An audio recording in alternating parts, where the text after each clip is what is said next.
Happy Thursday, everybody. Welcome back to the Collegiate Exclusive Podcast, where TJ has just survived a brush with internet death. So if he goes in and out during the show, it is what it is. But we had to come back tonight, TJ. Long weekend of travel, long week of spring break for you, I'm sure. But now we are back to business. How you doing? I'm doing great. I mean, how wonderful is it that I have a weekend coming up where I don't have to travel to a LAN? I get about a 2-week break and then I hit another 3 in a row. So I'm just, I'm very happy, very blessed, but also very tired. I feel that, dude. I mean, Boost on the Beach, we didn't get much sleep during. That was a very fun weekend seeing players. Had some good Rocket League to call as well. But, I mean, how are your travels back home from Myrtle Beach? Because I know that those storms all through the southeast affected a lot of people. Yeah, I mean, me and you, I think, got lucky because we both got to go through it. And Yeah. I don't know, you got out way earlier. You got out like an extra 40 or 50 minutes before I did. By the time that you were out, I was barely getting up, and then I was socializing. I talked with Syracuse for like 15 minutes. So when all that happened, I got out late. But no, I think we got lucky because from my end of things, and yours might have been different, but I was coming out of South Carolina or like halfway through, and then it was really, really bad for maybe like 5 minutes. It's still drivable, like really bad for 5 minutes, and then I ended up on the other side of it, and then it was just raining the entire time. Yeah. So granted, Syracuse, like James Madison, like they all had to stay an extra day. Texas, Dallas, like they only had to wait a night and then they got to fly back. So it seemed like it wasn't as bad as what we were expecting. So I'm just glad everybody's safe, and it was a really, really good, really good weekend. Yeah, it was. I mean, that's the party LAN that you go to dance on the tables. And actually, while we talk about the LAN later, I have to pull up some of the videos that I got of teams dancing because we had a very, very good time. So I'm glad to hear. Let's see. Zora said that their flight got delayed until 7 p.m.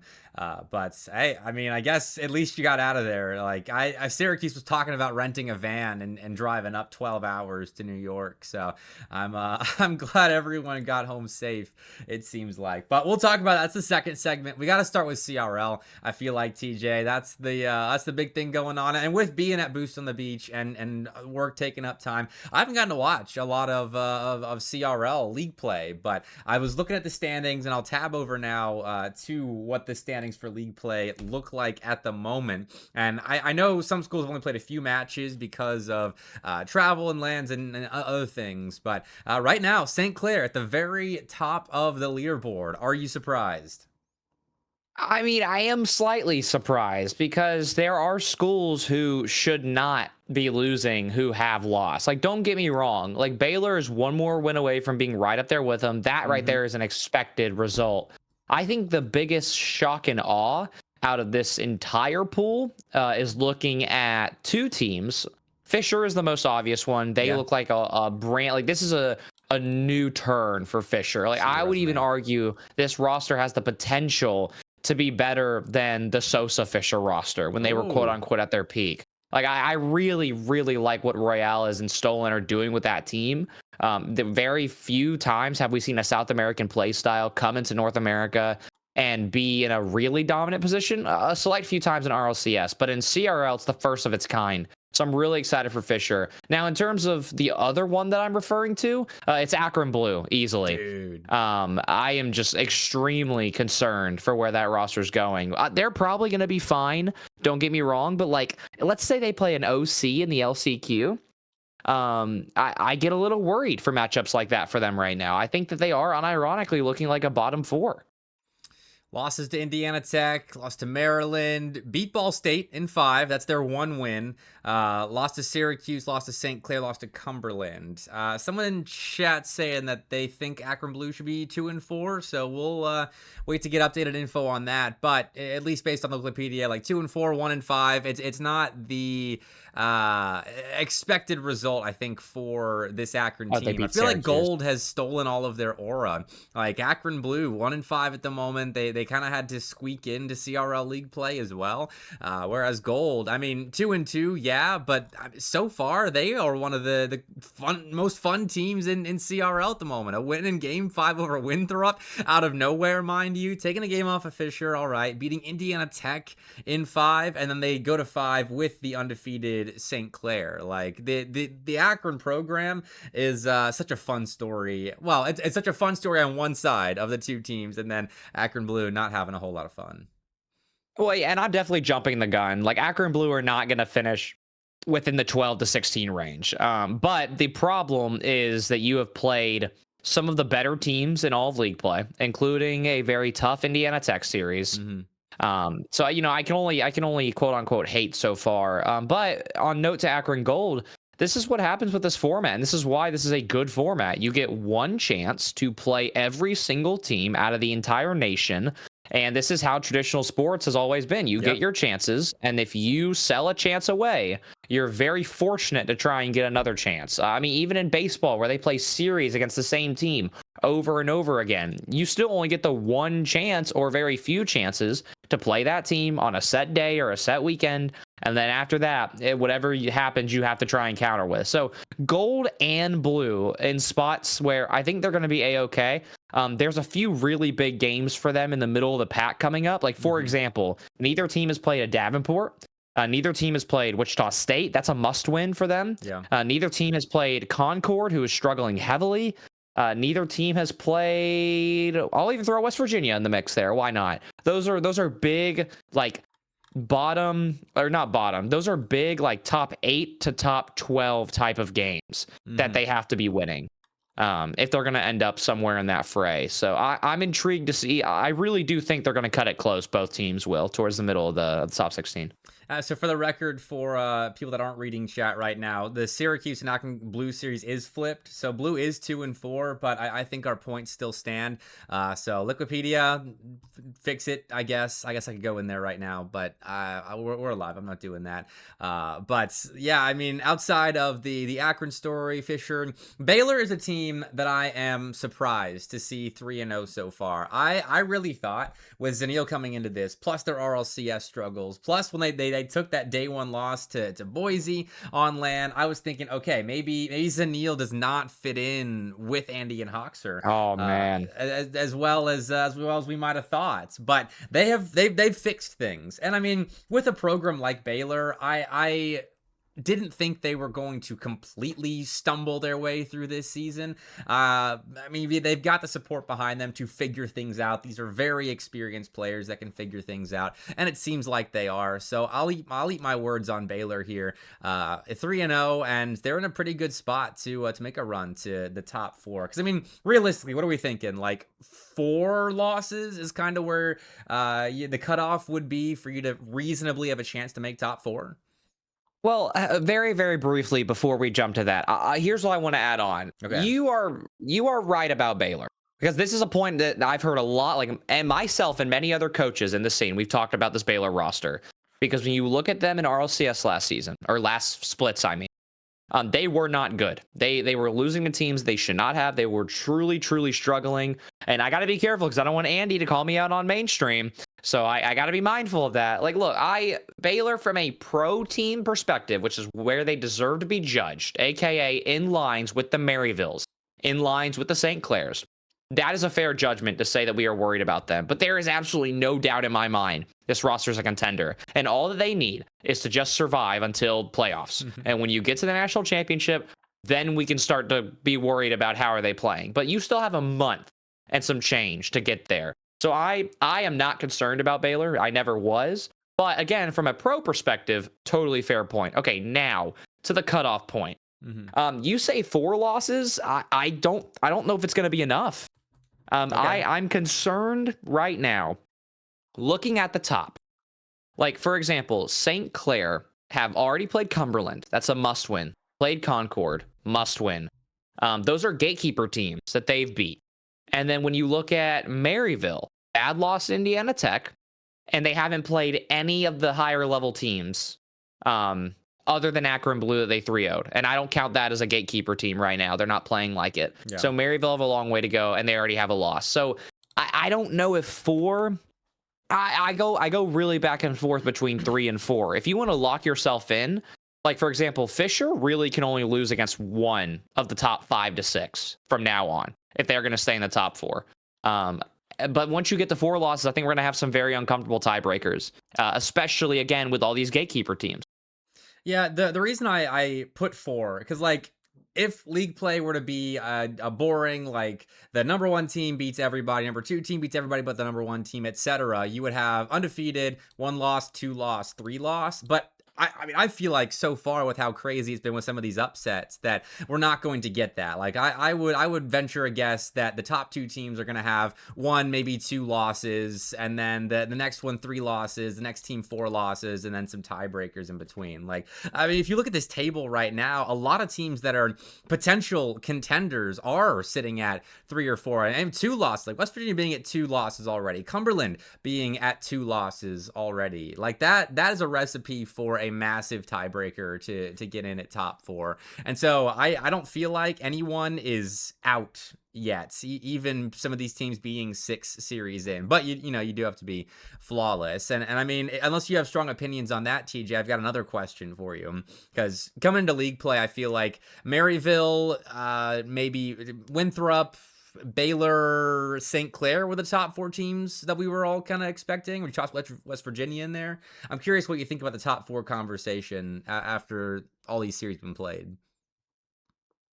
Oh man, like, do you want me to like lay down like a top 4 predictions, like who I think are not going to make? necessarily predictions, but like, would you agree that the top 4 going into league play was Maryville, Winthrop, St. Clair, and well, I don't even know about Baylor. And Baylor. And well, okay, you would say we would put Baylor in there retroactively? Pre-season before league play, or actually, sorry, not preseason, but before league play, even with the Hawaii debacle, I still had Baylor in my top 4. So I absolutely think it would still have those 4 teams in your top 4 to make it to playoffs. As of today, I'm okay with that. Now, granted, there is a lot that will and could go wrong. Like there is dynamics where like Maryville has their full roster on campus. They're playing in every single league. St. Clair, same deal. Baylor, same deal. Winthrop scares me a little bit because unfortunately Garrett is not on campus. They don't care about Nace because they are playing without Garrett. They're in the bottom of their Nace pool, which we're going to talk about that later as well. Like there's certain aspects of their day-to-day that are not being grinded like a Maryville, like a St. Clair, like a Baylor. And Baylor also has the PEC. They're being held to a higher standard than Maryville and St. Clair. So I actually think Baylor, from an institutional standpoint, they have the backing to be locked. They just need to perform when asked upon to. But now Winthrop is the only one I'd put a question mark on out of those right now, not Baylor.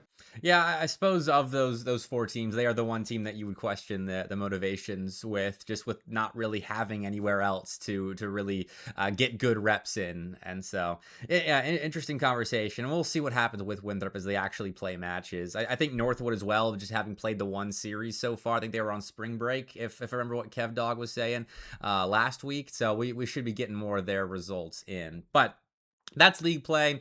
We'll definitely have more of it to follow going forward. We've got the opens as well. As you can see, Start GG page just flashbanged me. But we had open number 1 last week, and I don't think it was as crazy as the qualifiers, TJ. And again, work has made it difficult to follow some of this stuff for me. But here are what we got out of the top 4 seeds in each pool. And as you can see, it was, I mean, fairly predictable. Yeah, you didn't miss a single dang thing, if we're being honest. And my thoughts on this are very public already. I am very, very opposed to the seeding and the amount of pools. If you want teams to grind for those top 8 spots, I feel like you are handing schools the top 4 to 5 by doing this, by creating 6 pools. Now, if we have 4 pools, all right, now we're talking business, because that means that there are 3 to 4 teams, or at the bare minimum, 1 to 2, who will be fighting to win that pool every single time. But let's be completely honest. OC, no issues there. Not concerned by any means. Now, George Mason, Boise, and Ball State Black, okay, all right, you got a conversation there. Columbia, not a single challenger. And I'm sorry, Michigan State and LCU, you guys are not challengers right now to a team like Columbia. I hope they get there. Michigan State should be, but just not yet. ETSU, I mean, they've had struggles, but they got seeded very well. They only had to play Davenport and SDSU. St. Clair Gold had one of the easier pools. Not a single team that's inside of the top 32 outside of Ole Miss. And maybe T-Rays, maybe. And then, Pool 6 was good. Fisher, Bruton Parker Blue. That's a good matchup of. But I know that I'm jumping the gun. I know we're going to talk about the pools, and I also know that people are going to say that OC went to 5. But knowing these teams and knowing how these players treat these events, I was not concerned about these top seeds. Yeah, I mean, going to 5 is whatever. I've made my opinion on that pretty clear. Like, if you go to game 5 in a CRL series, as long as you win, I'm not knocking the length of the series. Just for like putting together 2 pop-off games is not as crazy as it once was for a top 32 team against a top wherever you'd have OC right now. Kennesaw State going out top 3. I mean, do we want to talk about them and what we think is going on with the KSU boys? Because they have had a really down spring. I can tell you, and I love Flitz, Cronovi, and TNT, and Dylan and the B team, Clixie. I love that entire program to death. But this is the issue they've always had, even before Flitz, or even before Cronovi, I should say. Like, they don't try, they don't scrim, they don't grind. Like, they're a team that unfortunately I can't even look at and expect to beat OC and maybe even Leslie. And I hate saying that because that should be a free-ish win for Kennesaw. But when you don't grind and you don't scrim, you are asking for these types of results, especially a 3-0 in that loser's final. I mean, it's just extremely disappointing. And this is probably one of the nicer seeded pools that Kennesaw are going to get. I would imagine their matchup and their second and third teams around them are only going to get harder to push through. Like, this pool was very top heavy with them and OC. Leslie should have been an easy win. They didn't get it. I think it's only going to get harder for them now. You might mess around, and I didn't look at the open 2 places yet. Like, you might mess around and get like a St. Clair Gold or who's another sleep, like a Ball State Black or a Davenport Red, like a team who is maybe good or not as good as Leslie, but is more trained, and they're going to punish Kennesaw more, who aren't playing consistent because they don't scrim. I'm very upset with that roster. They've always had so much potential. Well, we can keep moving on because I think I'd echo similar sentiments. So this is Pool 2. George Mason win here, actually. They came in as the second seed in this group, Boise State being number 1, and they actually ended up beating Boise in 2 series here. In Game 5, very close, but George Mason's actually kind of playing at a level that you would expect from their pieces. They've had an extremely up and down fall with a decent finish at the PCL LAN and CRL stuff later on in the semester, but coming into this semester, kind of solidifying as a roster. It's still been relatively up and down, but hey, this is an open that you can really kind of hang your hat on. It's a good result for them. Yeah, I mean, finally a signature win. It's been a long time since we've gotten something like this from George Mason. I'm very, very happy for them. Not to mention double Game 5s. Like, with games like this, where the teams are seated close together on purpose, which is what Pool 2 and Pool 6 were. This is where those Game 5s actually become more impactful, because I know these 2 teams were full sweating because they have to in these series. Like, neither one of those teams are gimme rosters right now. Especially for Boise State, who unfortunately also struggle with the whole Hawaii Open 1 thing. And now here they go. So I am very, very happy for Tihan and George Mason and all those players, especially Proto, who's had so much asked upon him, and we don't talk about him enough, I feel like. And I'm really happy that they got a signature win. This was one of the few upsets that happened in the CRL Opens, and this was the biggest one, in my opinion, by a mile. Yeah, it's big for GMU, but still extremely close, pretty entertaining. I bet that was a fun series to go on and watch. So they get the dub in that open, and here we go. Here's some extended series in a pool here, as Columbia end up winning their pool here. But what on earth, dude? This is a crazy set of results here. Michigan State over Lubbock Christian, sure, but Winthrop Garnet? I actually confirm this is Winthrop Garnet. Game 5 win over Columbia, and Columbia have to go through lowers to get here and bracket reset and win. And look at the run that they go on. Sweep, 1 game loss to Michigan State. Sweep after losing in semis. They locked in. Yeah, well, I mean, I'm pretty appalled that they go 15-1 through 5 series after this. And again, I hate being the guy who does this, but after spending a semester working with a CRL team, with a top 4 team in the nation, like what I have really, really paid attention to is teams' emotions, teams' attitudes, their coaches. Like there's a lot that goes into teams either throwing or not coming into this. And with Columbia and Winthrop Garnet, again, I know Winthrop Garnet is a roster who absolutely wants it bad. And with Columbia, I don't know if they were as locked in this series. They were They playing should. with a sub, apparently. Kazi wasn't in. Well, okay. All right. Well, that's, I mean, good to know.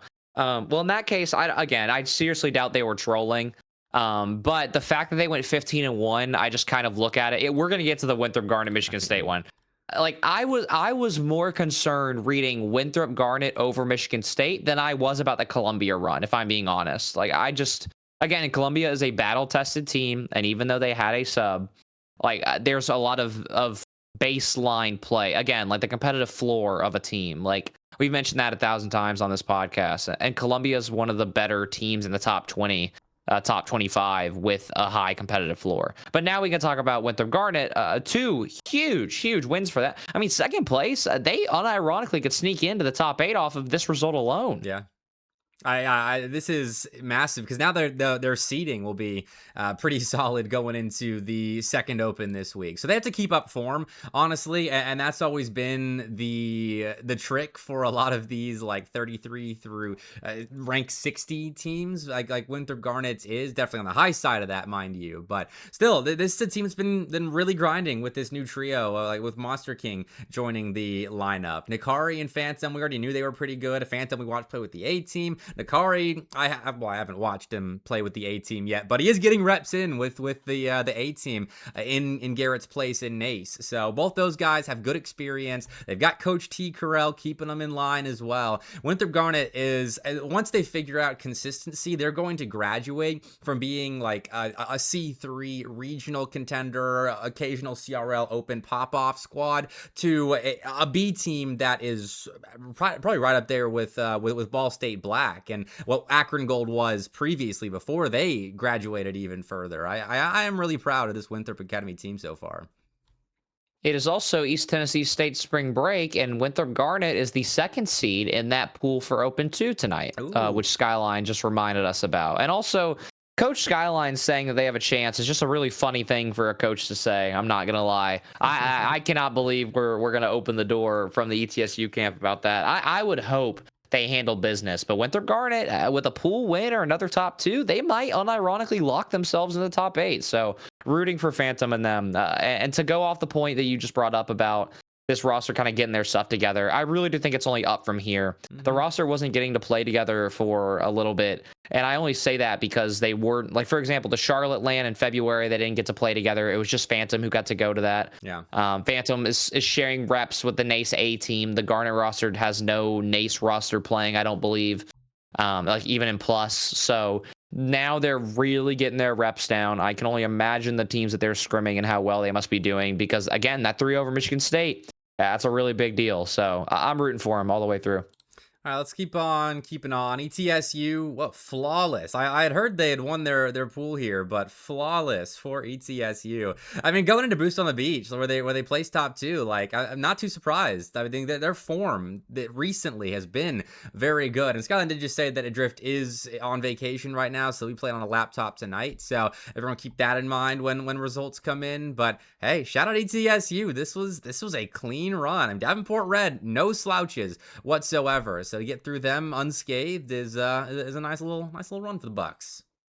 Yeah, I mean, this was one of the pools that made me upset because there is just, like, let's be honest, Davenport Red, and I hate this one. Like, I hate being yes, and even Ball State Black too. Like, put Ball State Black in the ETSU pool. Like, make things a little interesting. Like Davenport Red, Ball State Black. All right, now we've got a series. Maybe Ball State Black gives like, who knows, right? It's just anything is better. And I'm so sorry to Davenport Red or even Wichita Black or San Diego State. Like, these are not top 25. Unironically, maybe not even top 32. Maybe even low. Like, they're not the national. Like, they're not the dark horses in the nation. There's not a single national dark horse in this pool. And I'm glad that San Diego State seemed to get it together in losers. But like even them losing to Wichita Black in the second round, like this pool was just not exactly fun, not really surprising. And this was one of my issues with CRL Open 1. Is just this was not a fun pool. But good for ETSU taking full advantage of it. I gotta say, you were like a couple more syllables away right there from having Byra in your DMs talking about how they're not a top 32 team. That was real close, TJ. You gotta be careful now with what you say here. But I do agree, this is such an easy pool compared to like pool 2 with Boise State, George Mason, and Ball State Black all in. I mean, even this is a pool that's head and shoulders above what we're getting in the ETSU pool. But hey, I mean, you can't even knock ETSU for winning, because like, yeah, it's an easy pool, but they swept everybody. You play who's in front of you. So ETSU, they get their W. And now we're back to the bracket resets here. This is St. Clair Gold's pool, and Conestoga upset them. T-Grace upset Conestoga College, and then St. Clair Gold's just like what Columbia did here. Does anyone know if they were playing with a sub in this series? Because they did basically the Columbia run in order to win here. Fatal, I hope you're watching, bro, because last time I spoke about St. Clair Gold, I got DM from 2 separate players on this roster, and they fried me in DMs for talking about this roster in a negative light. And then we go and we lose in Game 5 to Conestoga. Now, granted, you still win the pool, and knowing St. Clair Gold, that is a certified troll team. Like St. Clair and a lot of these top programs, they troll and they have a good time. Sometimes they have a little too much of a good time. So I'm not reading too far into the Conestoga result. And now you're probably wondering, TJ, how is that fair? They won in Game 5. If they would have beat T-Grace, okay, then now I'm reading into the Conestoga result. But if you want to be, again, a top 32, a top 40 team, you've got to beat a team like T-Grace. Now, for T-Grace on the other side, I am heavily impressed by this team and the run they put together. And this was not a free, this was actually one of the better, like in the middle of this pool, and even the top. This was a much more condensed pool. Oklahoma, Fuel, Ole Miss, St. Clair Gold, T-Grace, even either Northern Illinois Black, I'll throw in that conversation. Yeah. There was a lot of big sleeper teams in the top 64, top 48 who were in this pool. And that's where NIU, Oklahoma, and Fuel sit, is within that 64 to 48 window. So absolutely happy in the way this pool turned out. There's some really big sleeper matchups there, and T-Grace took full advantage of it. What a win over Ole Miss. Yeah, and on the Ole Miss conversation, are we putting them in the same boat as Kennesaw State? Just not quite as motivated as they once were, not quite as functional as of a team as they once were? Because it really does kind of feel like right now Ole Miss is already looking at the fall. Yeah, I don't know what to do about Ole Miss, because I know they're recruiting hard. I know they have had, like, for example, Lunar went to APAC to play RLCS at a time. You also had C Money leave after the program really got going. Stealth has been incredible, and they were going to have Cosmic, then that falls through.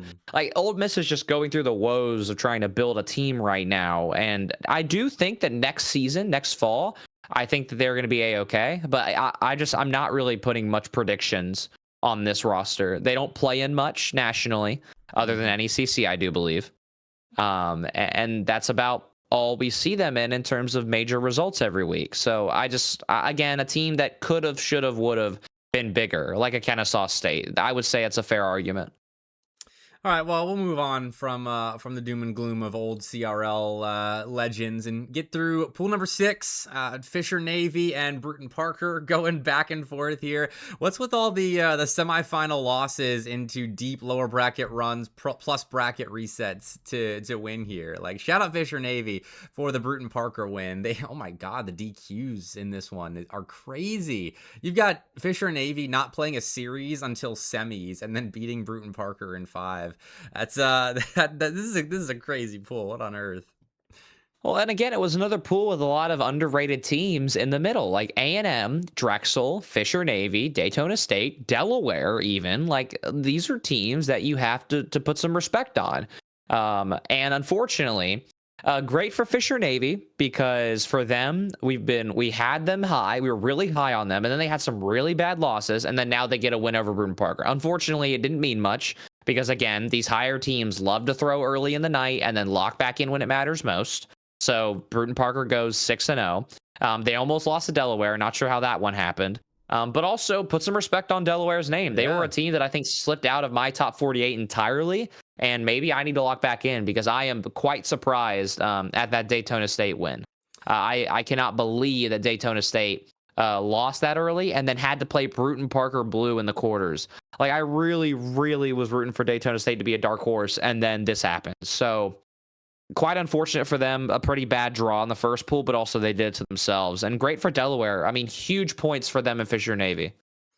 Definitely. Delaware might be one of those teams that should be on everyone's radars. Because, I mean, CSUN, Daytona State, I mean, taking Bruton Parker to 5 as well. Like, these are results that would get a team with a better PR system into the top 48 conversation. So they also had a decent open qualifier run. I forget which one. I forget the results. I don't have it pulled up immediately, but I do remember us talking about Delaware getting a couple of big wins there. So shout out to them. We'll definitely have to take a look. But T-Han's in chat hating on them, so he's canceling out the good PR that they're doing right now, unfortunately. But shout out Fisher Navy as well for silencing some doubts with that win over Bruton Parker. They couldn't get it done with the bracket reset, but I have to imagine you're talking about being a little bit icy for this first one, and then unfortunately they just couldn't get it going again. Well, and also I want to add a very quick point about this pool. You'll notice that Bruton Parker, Fisher, and Delaware were the 1, 2, and the 3 to finish in this pool. Well, Bepic, guess what the genius minds at the CRL committee did for Open 3v3 too? Oh, they do. So in Pool 5, your top 3 seeds are Bruton Parker, Fisher Navy, and Delaware Blue. So they're going to have to play each other all over again, which is just god-awful. God-awful. Well, I'm looking at the pool at the Open 2 pools right now. Like, that is just god-awful. That is miserable. That is just so miserable, and it makes me so upset. I'm trying not to get angry about this, but I can't help it. You give these 3 teams absolute cinema in their pool, and then you turn around and you throw them all in the same pool again. You are unbelievable. I can't stand that. What? Hold on. That means, okay, I don't have the points in front of me. I don't have the results memorized. But, like, if we're doing snake seeding for this, George Mason, number 1 seed. Okay, sure. Columbia struggled a little bit. Fair enough. Oklahoma Christian is seed number 4. Bruton Parker, seed 5, it's whatever. Then when you ETSU, why is ETSU a lower seed than Bruton Parker after going flawless in their pool? They've never lost. Academy is a higher seed than Fisher Navy. Okay, yeah, fair enough. But Boise State, okay, lower seed than Fisher Navy and Winthrop Academy. All right. T Grace, Leslie are up there. Davenport Red is the number 12 seed. Above Conestoga, Kennesaw State are dropping very much down. Dude, this is kind of wild. San Diego State, I mean, they bow out super early on, and they're still a higher seed than Delaware. I don't know what's going on here. Yeah, if you really want me to get into my rhythm here, I mean, let's also talk about St. Clair Gold and Tigres are once again the top 2 seeds in their pool against each other once again. Not to mention, who else am I looking? I'm doing comparisons right now, so give me 2 seconds. Columbia sitting with Leslie and Ball State Black. Okay, that one slides. I mean, OC and Boise, I don't agree with that. Like, don't get me wrong. I'm excited for the content. I'm all for it. But I am quite confused as to why Boise State's getting punished, and even OC, if we're being honest, getting punished. And this is the issue as well. Like, you talk about going down in the snake order, and this is the issue, Bepic, is with these pools, there is no public way to follow the seating. And then, whenever people get the audacity to speak up about the seating, the first thing that I see TOs respond with is your CRL points, your performance in the opens, and your ranked 3v3 MMR. So the only way that I am seeing these pools get as messed up as they are, if, and that is a big if, these are actually snake seeded, which I don't think they are, then the rank 3's MMR is just the key to all healing evil. It's the key to destroying the demon that is the CRL seeders. I don't understand like how much leverage rank 3v3 may have in order to get some of these spots, because I am just so lost as to why these pools are some of the way they are. But again, pool 5 is just a pure tragedy. Like, even if those teams mathematically are within those five or those spots and they're in pool 5, if there's a 1 point or 2 point difference between Fisher and Delaware and swapping a Boise or swapping a Winthrop Garnet or Delaware swapping with like a Ball State or a Kent, whatever, that should be done because that is competitive integrity. Before you even get to the seeding, that is competitive integrity that you are absolutely ruining.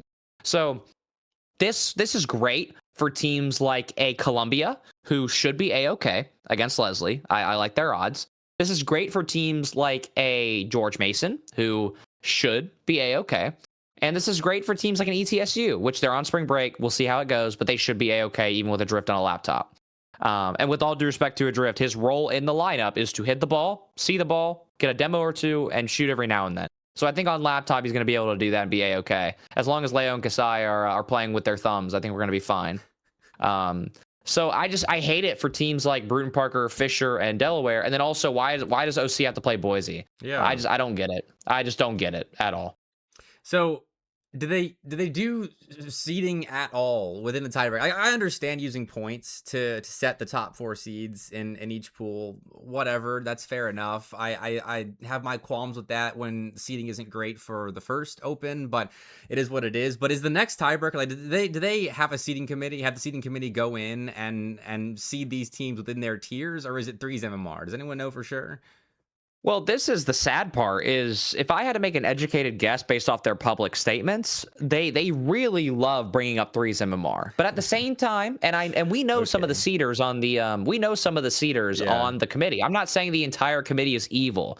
There are some huge ball knowers on that committee, but also there are some people who absolutely have no idea what they're talking about. So my problem is that it probably is 3's MMR, but the CRL seeding committee has such a bad track record that it could be them too. Like, I really don't know, but I think it's got to be 3's MMR.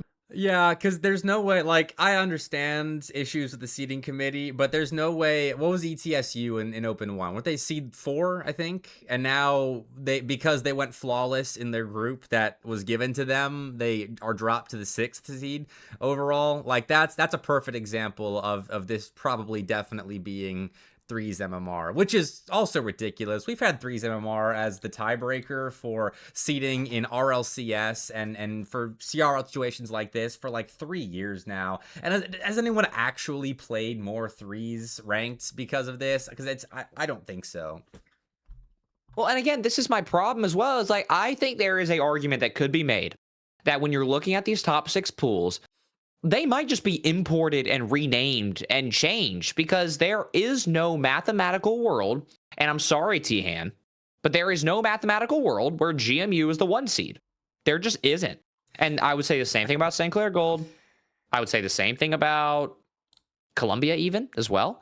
So I would not be surprised if they just decided, you know what, maybe our true 1 pool, maybe it's pool 4, maybe it's pool 6, maybe that's our true 1 pool.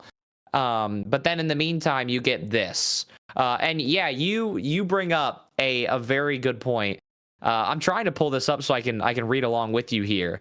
Bepic, we're missing some teams, man. We're really missing a whole lot of teams here. So let me crop it real fast so you can all see the number of teams that showed up for this open versus the last open. So that's 103 teams that are competing in this open. And in the last one, at 121. And spring break might be a factor, albedo, but like it was spring break last week for a lot of teams as well. Maybe this week is a more common spring break. That could very well be it. But I mean, still 103 teams. Maybe that's an indication that we should look at when we're scheduling these opens and not have it during a spring break time, because this is supposed to be the pinnacle of Collegiate Rocket League, and we've got 103 teams playing in small brackets like this. Unfortunately, I feel like this should be looked at, and since it is signups, which is typically a pretty strong metric that Epic looks at for success in their tournaments, then maybe we actually do have some better promotion of opens. Maybe during the Boston Major, you talk about how CRL was starting the weekend after you're at the Boston Major instead of getting no mention of it, and that sort of thing. Well, and let's talk about this as well. If you are a team who is not a top 6 or not top 16, a top 32 default team, like a George Mason, for example, or Columbia, for example, then this is the format. The opens, if you do not perform well enough, aka top 3 or maybe even top 2 in open 1, you are almost mathematically eliminated. You're basically one top 3 again away from being eliminated if you didn't finish top 2 or top 3 before. The team seating is confusing. There's no clear explanation on it. The pools are heavily unbalanced because of that. And you start the season so late that you schedule over spring break. And these are your opens. These are your events that you're supposed to have everybody who's not the top 16 fight out. So that's 4 things now. There you go. So that's 4 things now that you're missing. And then if you really want to add it all in, then we can talk about the marketability. And that's a handful. And I can go double hands full if we really want to get into it. But when you wait this long and you do not understand college students and you do not understand the talent within the top 64 to the top 128, like we do, like what we study, we look at this exact range of teams, the top 48 and down, we study them harder than anybody else. So I think we know best when it comes to saying that if you do not understand these teams, this is what's going to happen. They are not going to play. They are not going to show up. And for the top seeds in these pools and the top 2, great. You're going to get an early night. Maybe you actually get 8 hours of sleep. Good on you. But when it comes to everybody else, there is no point of showing up for these opens if you're not a top 2 team in every pool. So it's just the format change isn't great. It's not fun. This is not Collegiate Rocket League. This is just competitive embarrassment. Honestly, the fact that these pools will take a lot less time to finish might actually be a good thing. Like, I'm kind of coming around on that is like, a good thing. The opens being a lot shorter is a good thing. Because, I mean, to be fair, other side of the argument, this is the Open 1 sign-up numbers. They had 209 teams, which still isn't as much as these open qualifiers used to pull, but still not bad numbers. Let me see if I can find Open Qualifier 2 here. We can look at the numbers for that. So, -8 teams, 201 is what you'd expect if you were to hold a similar number. You drop off about 20 teams. And so, I mean, numbers aren't terrible for the open qualifiers, but they definitely aren't what they used to be. It could be something to look at, but maybe they're satisfied with this. Maybe they just want CRL to be the league that is only for the teams that have a reasonable shot. You don't have all these schools playing to get experience anymore, because there are all these other leagues, which fair enough. They've got the other leagues for a reason. So at least the open qualifiers have decent numbers. And again, and I'm glad that me and you get to be yin and yang on this, to where you can highlight some of the positive and I can really dive in, because we can go on for hours we always tend to take the most of this podcast talking about CRL. Yeah. Because even when it feels like they get something right, aka league play, very, very happy with league play right now, then they do something horrendously wrong, and that is everything else. And again, the marketability is where I get really upset. Like the fact that we go an entire RLCS event in North America, in Boston, unironically a city that houses a top team in the nation right now in Fisher, by the way. And we just completely put Royales on the desk. Like, he's brand new. Let him talk about CRL as a pro player. I'll take anything at that point. But, when you don't care, you don't care, and it shows. And that's unfortunately kind of what the opens are, is they're kind of just thrown into the nation as, here you go. That'll satisfy somebody. Yeah. We're not maximizing potential with CRL, and I think that's pretty apparent with everybody. But they are making small improvements. I'll keep with the positive strain, but putting Royales on the desk to talk about CRL would have been the greatest marketing decision that anyone ever made with the RLCS and CRL. Like that would have been fantastic. So let's hope he's in Paris, and let's hope that the esports team that runs CRL is listening to our podcast, TJ. But let's move on, because we're about to get into talking about other LAN stuff. But I have something else first. I think this is fitting. Boost on the Beach, most fun LAN of the year, most fun LAN of the fall, though. I think DreamHack Atlanta and the Collegiate Invitational had potential to be that one as well. But you put this out, TJ. You want to talk about what's going on here? Well, legally, I can only say so much, which is why this tweet is worded the way that it is for good reason. All that I can say is that we are doing a lot of work. There is a lot of news coming soon. And if your team wants to be involved potentially in Atlanta, then you need to join the Discord and you need to be in there, because my channels and what I am allowed to talk about is extremely limited, which means that the only place I can be unfiltered is the DreamHack Atlanta Discord, or the Collegiate Invitational Discord. So please, please, please, I put this tweet out for good reason. Please join. We have been waiting months and months to actually get to work on this. And we have a lot of very, very good news that is already out in that server. And if you are a team manager, a team coach, or a team captain, you need to join today. And you need to start working on a form that may or may not exist. All right, so let the speculation get started here. That is the same weekend as the NECC and ECAC lands, like we talked about last week. So if you're not competing there, then maybe there's somewhere else that you could all be competing at. So definitely join that Discord. I linked the tweet in Twitch chat, so you all can get to the Discord link from there. But yeah, do get involved with that. And so we'll move on and talk about things when they're more concrete on the podcast going forward. But Boost on the Beach, TJ, it's where you and I both were in over this past weekend in Myrtle Beach. It's your third time at the LAN, my second time at the LAN. I think we both had a blast. Hanging out with the players was absolutely awesome. I think I love every single team that was competing there, even the teams that I hadn't met before, which was actually only Coastal Carolina and Kansas. It was phenomenal getting to talk to them for a bit. All really nice guys. We had a lot of fun. We danced up on the tables, and I'm gonna pull up some videos while you're giving me your thoughts on the LAN as well.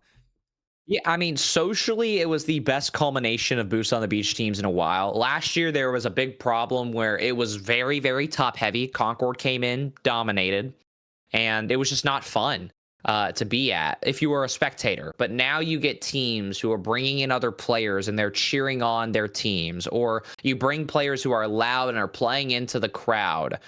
Yeah, hey, all I'm saying, brand new camera took that photo. Look at the boardwalk. I mean, blow it up if you want to, Blake, the photo. It is just beautiful. The scenes, that is out of me and Blake's hotel room. It is beautiful being here, or being there in Myrtle Beach. It is so much fun. That was Saturday morning that I took and posted that.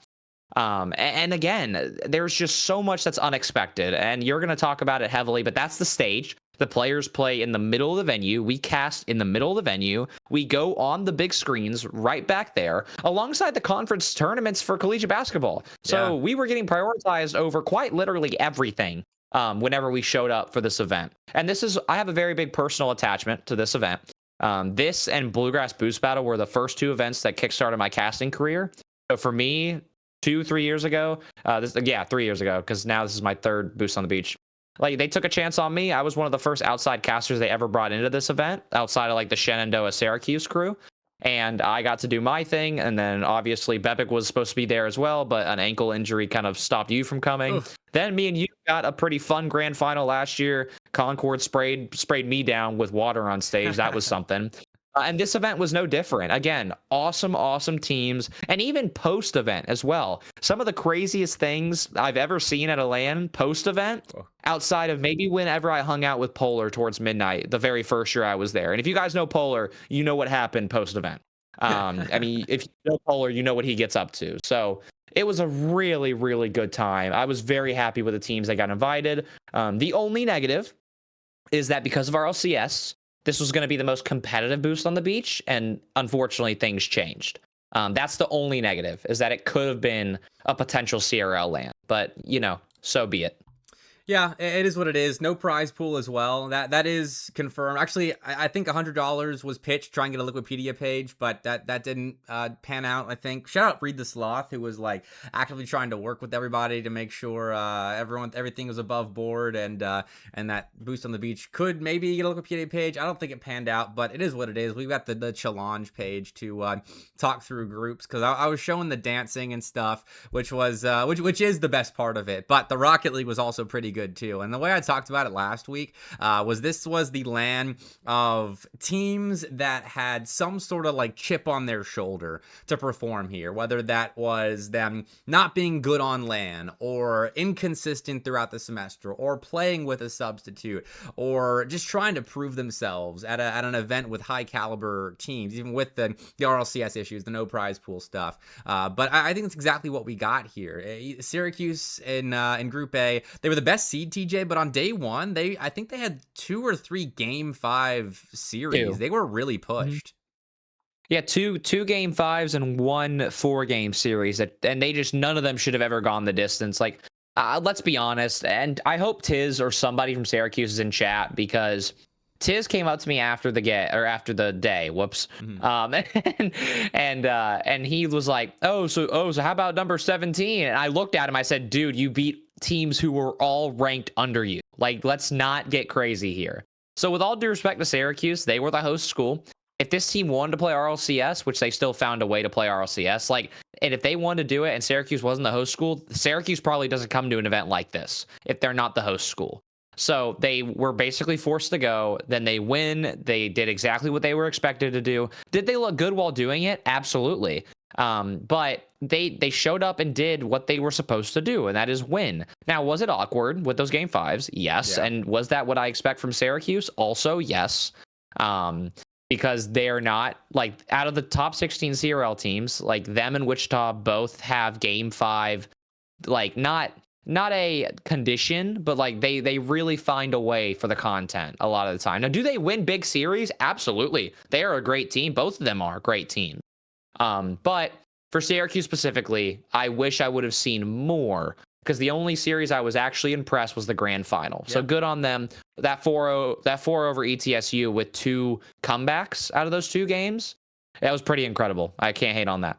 Well, let's keep sticking to groups for now, because we got to talk about James Madison and their performance as well. 4-1, only loss was to Syracuse, and they still played them really close. But I think JMU was the one of the best teams. I put them and Florida Southern right next to each other. We'll talk about Group B in a second, but them and Florida Southern were the best teams out of the rest of the pack, and it showed in the bracket. But James Madison, I think, was a bit more surprising than Florida Southern, because, dude, TJ, this LAN was exactly what we want all the time from Tyler and Fright. They were mechanically looking so good. They were popping off on stage, and, like, I'll say it, they probably had 3 or 4 of the top 5 most mechanical plays at this LAN that we saw on stream. They looked so good.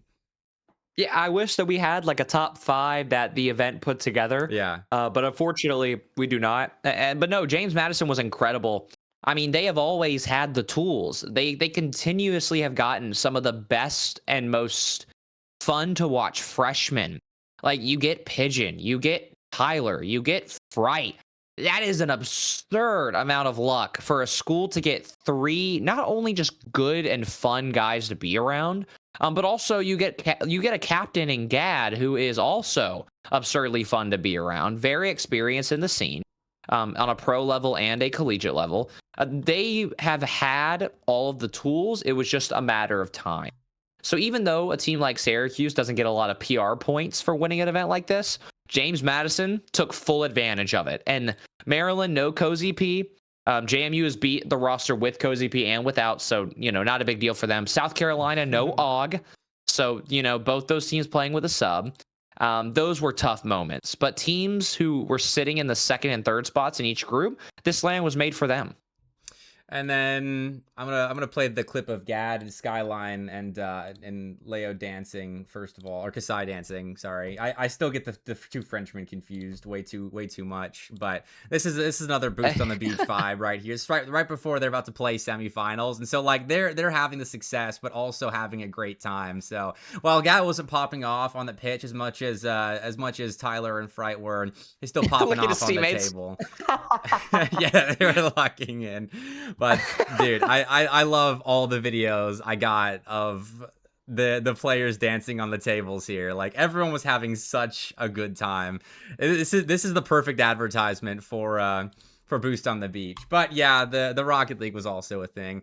What else should we talk about with Group A? Because South Carolina, they're playing with a sub. Northeastern punched up. They suckered Maryland and South Carolina to a 3-way tie here at the end of day one, and so kind of chaotic bottom of Group A here.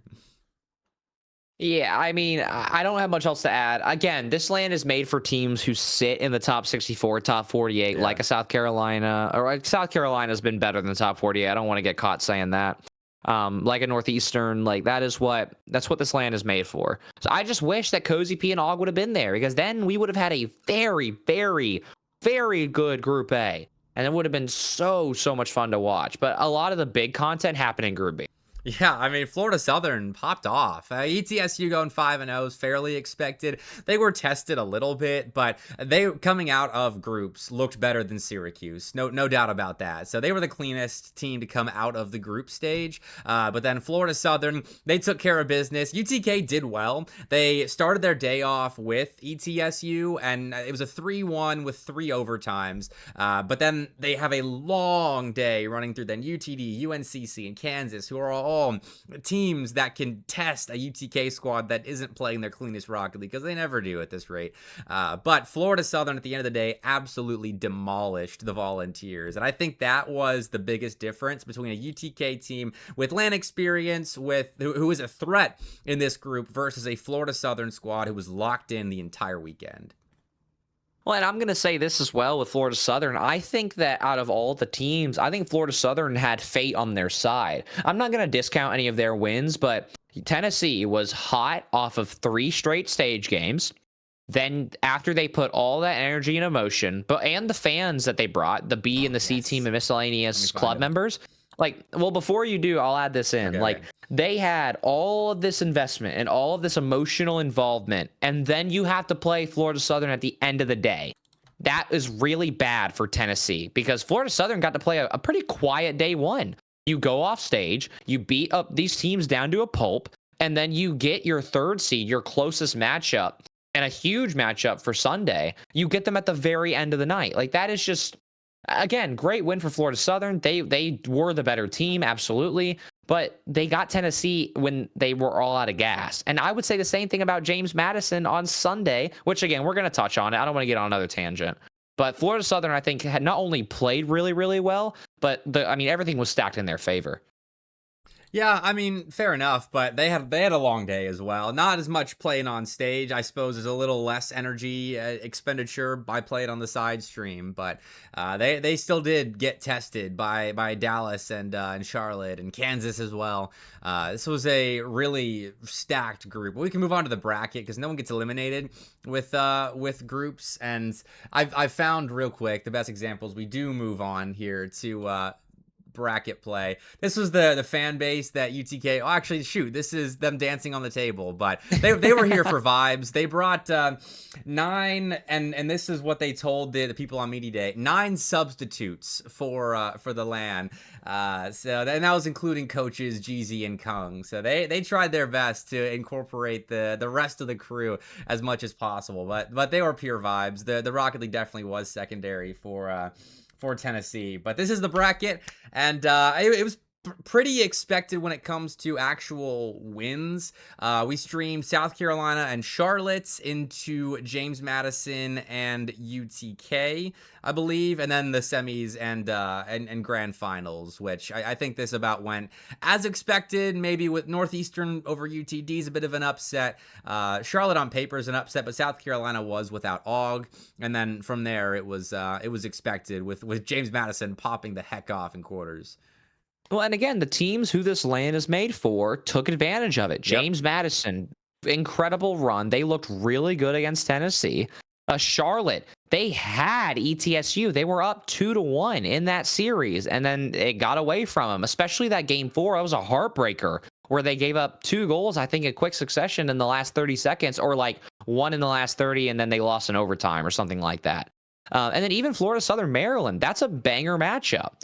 And I'm really happy for Florida Southern that they had the event that they did.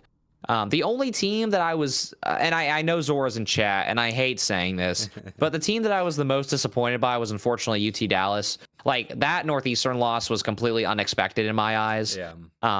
But a pretty dominating side from Group B outside of the I'll say maybe the UTK loss to James Madison. But and then Syracuse, that grand final was just stomping to another generation, emotional and physical stomping. And even when ETSU had momentum, they got some really bad swings that they just gave up out of nowhere. So that was a good grand final. I just, it really did stink in a way that we got a 4-0 and a 3-0 in our last two matches of the night. But I'm proud and very happy for all of those teams in the top four.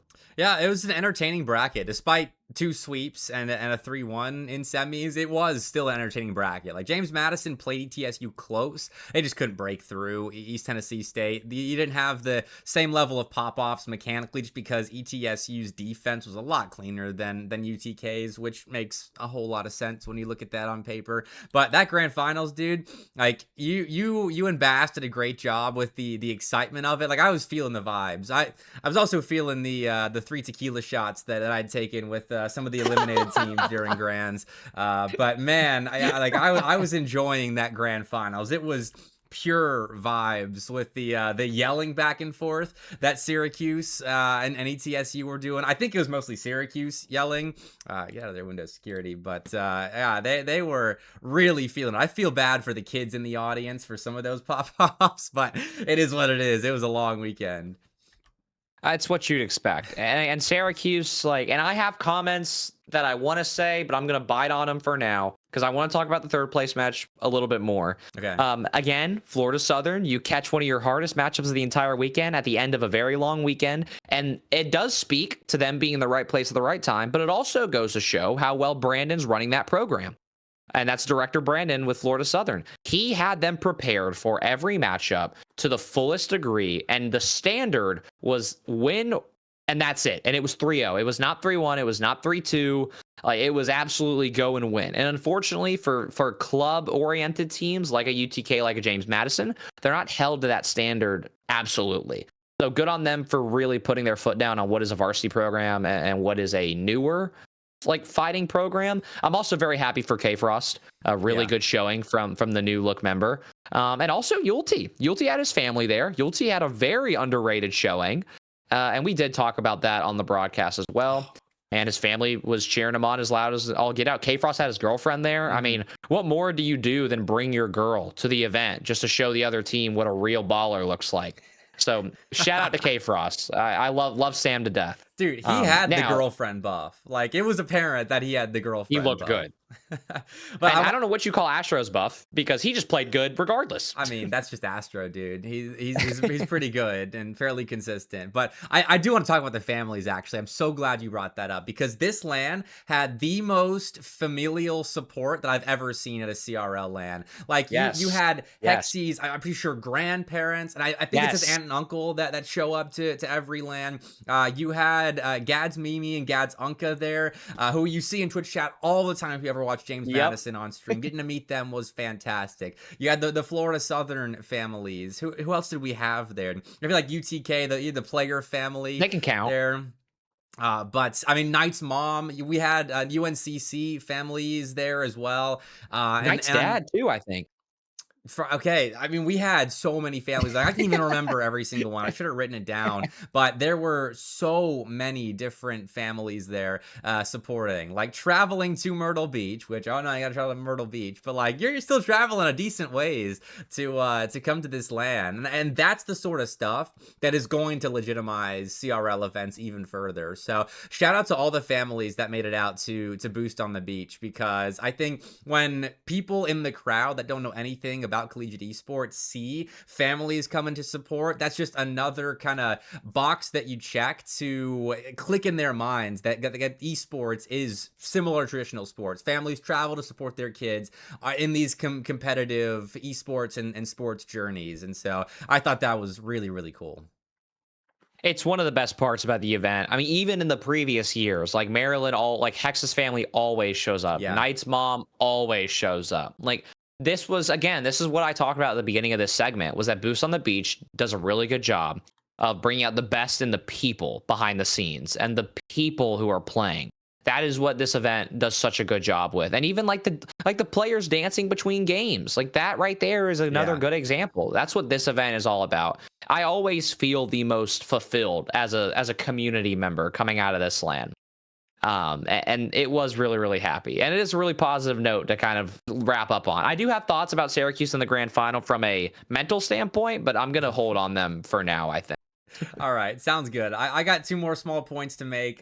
First of all, check out this picture I took of the trophy lift. I thought this was a banging photograph of Syracuse and their 2 coaches, Kamikaze and Flo State, both lifting the trophy as well. You're celebrating with them. You got the confetti above, dude. Those 3 tequila shots did not stop me from capturing cinema here on the stage. So really, really good photo there. Really proud of the Syracuse boys from quashing the "we're bad on LAN" thoughts. And then last thing as well, Skyline, it's the same tab, but Skyline brought this up. I took this video, and it's gonna actually take me a second to find it, but him and Kamikaze right before the grand finals were up on the table doing the cha-cha slide against each other, and I got a full video of them going back and forth, like watching each other in the up on the table doing the cha-cha slide. And I thought this was a really fitting way to open up the grand finals here. Oh man, I just refreshed the page, but there we go.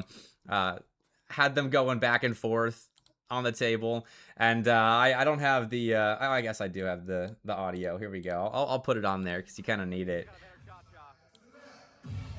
And so I was sitting there watching with Data Coach as these 2 are going back and forth on the table. Wait, pause. I'm sorry. You got the production team as well on their break watching Over the Hedge. Dude, they were watching so many movies. Oh my god. I didn't see that at first. Oh my god. They watched Over the Hedge and they watched the Lego movie as well. Yes, the whole thing on Sunday. Yeah. Oh my god. That was awesome. Yeah, so the boys were going after it before the grand finals. So I thought that was a really cool way to kick things off. Well, I will say as well, Skyline definitely won, without a doubt. Yeah. I mean, Skyline is there in a quarter zip, in khakis, and busting it down. Kamikaze's head coach, he showed up in shorts, by the way. Let's talk about it. It's a beach LAN. T-shirt and shorts in a LAN grand final. That is, I would have been fried at the stake for that in any of my high school, middle school, or college, or pro events I've coached. Whatever. Anyways, it is a beach LAN. I'll give him that. And honestly, it didn't really change much. I mean, Flo State was fully kitted in the quarter zip and khakis and all that. So I guess he was dressed for both of them. But anyways, no, I just had to make sure Skyline won that. Absolutely. Yeah, he definitely had the moves, and yeah, he did great. Skyline, shout out to you dancing up on the table. All right, let's move on. I don't know why I don't know why my overlay just changed here. I guess I didn't save it properly, but we're gonna talk NECC now. I'm not gonna go to it, so we're just keep most fun LAN of the year. Let's talk NECC real quick, TJ, because we got playoffs coming up, and so let's at least look at the standings. We're not gonna talk about specific results really, but top 4 in each NECC group. Fisher ended up going undefeated in Group A here. Yay! And Akron Gold and Indiana Tech both 5-2. Oklahoma Christian sneak in the top 4, and I think this is honestly exactly what you'd want from Group A here. Yes, there is so much good to highlight in this pool. Fisher, it should be the best team in this pool. It's close between them, Indiana Tech, and OC, but they should be the best. Akron Gold, a big dark horse in NECC. I know they're also a top 16, but when you're going bar for bar, band for band with teams like OC, Indiana Tech, who aren't in the top 16, or sorry, Indiana Tech, obviously in the top 16, teams who are like new to the top 16, like an Akron Gold, like an Indiana Tech A, I really, really am excited to see how they play, but really good for Fisher. And also for the playoff seeding spots. Like whenever we talk about Group B in a second here, we're going to see why those are really important. These seeding spots are overly important. Well, let's talk about Group B. I don't have strong opinions on those top 4. So, yeah, Fisher, here's your reward for for getting top in your group. You play Concord, which with the internet stuff, I never know what to think of Concord as an opponent for some of these schools, but they're playing Concord round 1. Well, there's also going to be a really funny world where, St. Clair Green and Gold are probably going to have to go against each other based on the seeding. I actually do believe that's right. I think it's right. St. Clair Gold didn't make it.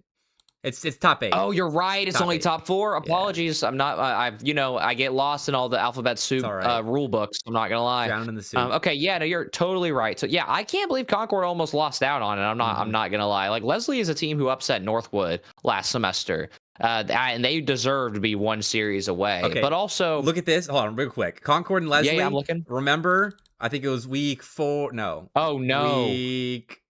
This is the one right here. Oh my gosh. Right here. And Concord went to Game 7 with Cleveland State the week after, I think, or the week after that. They did lose that. Oh one, my god. But still, this one. This is the Game 7 that gets Concord in and keeps Leslie out.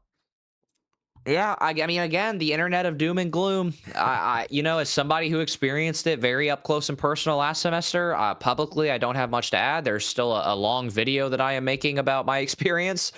I don't want to add too much to it. It was, I love the esports program. It's never been their fault. They're doing everything they can to give their players the best chance to win, both in their pro career and their college career. But yeah, my God, it is hard to play on 150 ping in West Virginia. I can tell you that much. Well, at least they get into playoffs. They continue to fight it, but Davenport, the seat above them, they squeak in as well. And then St. Clair and Northwood, definitely the two strongest teams in Group B. And you can definitely tell with St. Clair, they went 5-0 to start, and you can tell as soon as they clinched, boom, loss in Game 6 to Davenport, boom, lost to Cleveland State. And I am curious, I didn't check this earlier to see which rosters were playing, but Thermal Rex subbing in for Vesh here, and I mean that shows you where St. Clair Green's head is at. Hey, that's the GOAT right there. I don't know. I don't have much. I mean, ever since Shuffle left now, that's the GOAT. That's the new St. Clair GOAT right there. And he's been grinding with all the St. Clair teams regardless the entire time. So I'm sure he learned a thing or two, and they got 2 game wins because of it. I'm sure he peaked in both of them. So as another coach who's had to sub in for an NECC match, good on him. I'm glad they already knew what the stakes were. All right, let's bump down to Division 2. We'll cover more of the Division 1 stuff as they actually get into playoffs. But this is what we got in East A. I'm sure you don't have strong opinions about this, TJ. Top 4 right here, I think, is kind of what we expected. Fanshawe on top, maybe not expected, but Fisher Navy, UNCC, and Conestoga rounding out the field. You got any strong thoughts? I mean, Fisher Navy had some tough games to start the year off. They had a bad loss, I believe, I can't remember who, I apologize, but week 1 or week 2, I thought they had a really bad loss. I could be totally fibbing.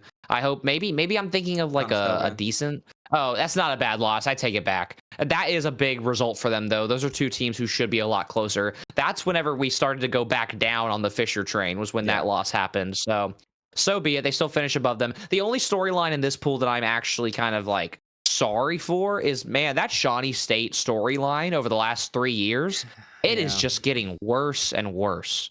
Yeah, I mean, I feel like I've beaten a dead bear too much this semester talking about how rough it's been for Shawnee State. But yeah, it's gotten worse, and they just haven't been able to put it together, and it's as simple as that. It must be pretty demotivating to be where they're at the moment after how things were looking up in the fall, and so they miss out on playoffs here in East A. But if they had made it to playoffs, like, this is what you're staring at on the other side of the bracket here. East B was so stacked to begin with. Like, we're leaving out Kennesaw State B, Florida, and Florida Southern, and that should tell you just how stacked East B is. Yeah, and again, and we've talked about this early, but this is one of the biggest things I'm upset about regarding the seeding between groups is one of those teams should be in playoffs. And I cannot believe that Kennesaw State B fell out, because they had a really, really good start. And then obviously things fell apart. Florida Southern had probably the worst games in a row for them the entire school year, was NECC. All of their worst losses are in NECC. And then they showed up in Myrtle Beach and they ball out. So unfortunately, wrong place, wrong time for them getting into the flow of the season. But in terms of big storylines, Bruton Parker JV, that is a huge dark horse to follow. Also, South Carolina with AUG 6-1. Who would have guessed it? I mean, they survived the group of death, and I'm curious right now. Like, if you were to take Kennesaw State B, Florida, and Florida Southern, and you put them in this group. Like maybe we'll put them in place of the bottom three here just to keep it fair. So no Shawnee State, no Mount Union, no Robert Morris. You put the two Florida schools and KSUB in. Do you think that they make playoffs over? I mean, the likes of the three of these teams? Without any hesitation, two of them make it. Okay, absolutely, yeah. Two of them make it. I think Florida State makes it instead of Niner, and then I would probably throw in. Oh gosh, it was the two Florida schools and who again? I'm already forgetting. Yeah, I do think that both of them would have beat Conestoga. You could argue that. Oh man, I don't know about Fisher Navy, but I think those bottom two teams, I think absolutely two of them get in. Yeah, I think depending on the schedule for Fisher Navy, like if it was start of the semester, like probably all three of those teams could beat them if they got them in the first couple of weeks of play. True. And there's no telling with Fuel as well. Like Fuel's been kind of up and down at times, but yeah, that is main UNCC always. Conestoga, I think maybe could have still made it in, but it would have been a pretty good fight. So yeah, unfortunately, say goodbye to KSUB, Florida, and Florida Southern. But yeah, I'm with you. Bruton Parker JV is going to be a fun team to watch. They can pop off. Winthrop Academy can pop off. We already know what these two can do. I think Daytona State have graduated from that team that you just kind of like, oh yeah, they could make a run, to now they are a team that legitimately could place in one of these opens top two. Even with the down last week, I think they can sort it out. Yeah, I mean, and this is where things get fun in NECC. This is easily where you should be watching NECC, is the playoffs, because that's where all the biggest results happen. The seeding in playoffs is always funny because it's between groups. Like, it's predetermined based off Group A, Group B spots. It's not game differential based. So it's going to be a really cool blending of some of the top teams. Also, I'm gonna toot my own horn here because I know Coop's in chat and he's gonna like this. You know, we're never gonna talk about NECC Division 4. We barely have ever talked about Division 3. There's a UGA team that's 7-0 in Division 4. That's all I'm gonna say. That's a Koopa Troopa Nothings DJTJ mirrored 7-0 UGA team in Division 4. So. Moral of the story, NECC is just fun, regardless of skill level, regardless of teams involved. You play NECC for unironically the best competition and the most organized competition. Yeah, what can I say? Best competition. 28-6. 28-6. Anyways, that's just funny. You love NECC. It's a great time. Hey, I'm really happy with where the league's standing. Beating UAH here. North Georgia's in there. Florida Poly ain't bad. Florida State Garnet. Oh, well, all FFs. Oh, well. Is what it is. Yeah, I wish they wouldn't have FF'd. Yeah, still, hey. Good work, TJ. Good work, Nuffins. Good work, Coop. All arounds, really good job, guys. But let's talk about Division 2 some more. We'll jump back up. That's our one Division 4 mention for the entire year. Not talking about it. What if we win? Okay, if we win, we get two. You unlock the second one if you win the entirety Division 4, or if you finish second. If you finish second, we're gonna have to talk about it. Okay. We can talk about it. Okay. West Central B. I'm doing this for the sake of just mentioning it, but Indiana did win their group. You got Illinois State finishing second, tie with Purdue. Illinois rounding out the top four. I think this is fairly expected, maybe outside of GVSU, who unfortunately have not been able to figure it out either. And then West Central A, Arizona actually came in 6-1 in first place here. It looks like SE still has a series to play against GCU, and so they could, with a win there, they would take first. But still, pretty good result for Arizona, not a team that I think coming into this group that we kind of had on our radar. Well, I would have never thought that that Arizona would be in a spot. Like, these playoffs for Division 2 are going to be very fun. And Bepic, you're going to have to remind me, because, again, I get lost in the rule book. Does West and East do separate playoffs, or is it one conjoined Division 2 nationals, if you will? It's separate. For playoffs, for nationals, I'd have to look at the rule book again. Okay, well, that's really big for teams like Texas A&M. That's a huge underrated team who has unfortunately forfeited out of a lot of the big national events, like a CRL event, like an Open. We've rarely gotten to see this team in much else other than CCS. I'm very excited for them. And yeah, Arizona, potentially them versus Indiana. That's big, not only for the culture, Division 1 programs at esports, who are both clubs, I do believe, but also that should be a good matchup. But I mean, give me Indiana in the West Central. This should be their division to win. Maybe they finally figure it out. Do they finally figure it out? Is that what I heard? Finally, because it's been a rough semester for them. Well, but also they've had really tough matchups. Like the Opens don't favor teams like Indiana. The Opens are miserable for teams like a Grand Canyon, for teams like an Indiana, because let's be honest, they're good, but they're not top 32 right now. They're not top 40. They're barely holding on to top 40, top 48. Indiana was in those in my rankings early in the year. But then you take a bad loss. Like for them, unfortunately, West Central is so top heavy that if you lose one game, you don't look like a top 48 team. So for their sake, I hope they cruise, and I hope they get a really good grand final out of it. We have friends on that roster. I have people I played in high school tournaments with against that roster. So I'm very, very excited to see them. I'll be rooting for them in the West Central. All right, well, let's move along. Let's keep things regional. C3 Esports League. They got their LAN this weekend, and we've talked about C3 a good bit on the podcast. We try to prop up our regional leagues here. But shout out Nate Dogg and the crew. And shout out Read the Slots as well for putting together Wikipedia pages for C3, because they're looking good. I'm going to show you some stuff in a second. But C3, you got the LAN is top 8. It was won by South Carolina in the fall, and they are the #1 seed going into the championship this weekend. These are the top 8. So you've got the usual suspects, South Carolina, Winthrop Academy, and UNCC. Clemson is in 7th here, unfortunately, for Clemson. But Coastal Carolina, we just watched them at Boost on the Beach over the weekend. They actually look pretty decent for being as low a ranked team relative to the rest of the field was. And then NC State, also a good squad. UNCG, also consistently competing towards the top of C3. And then UNC Asheville, I don't know anything about. Sorry, boys. But this is the field. Well, yeah, and I can also say that me and the UGA guys traveled to Charlotte in February, a little bit of a month ago, to play a lot of these teams. Like we played South Carolina, Winthrop Garnet, Charlotte. We played NC State. We played Clemson. We didn't get to play Coastal, unfortunately. I wish we would have.